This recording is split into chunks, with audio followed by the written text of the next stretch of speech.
Take two. Okay, so I'm going to remove the floor out of this old 75 XB Falcon sedan, Fairmont GS, and replace them with these panels here that got from Astle Designs. Very nice pieces of gear.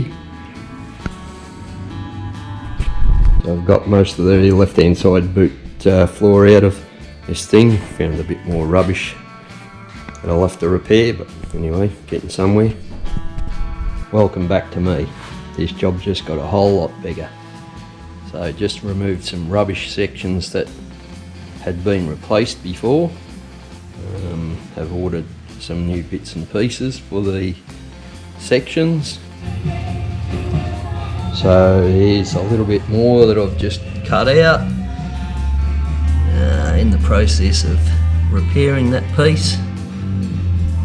Yeah, be back to it tomorrow.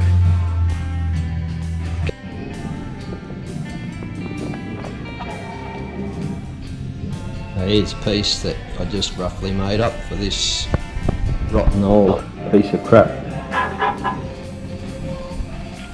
As you can see, a fair few holes in it.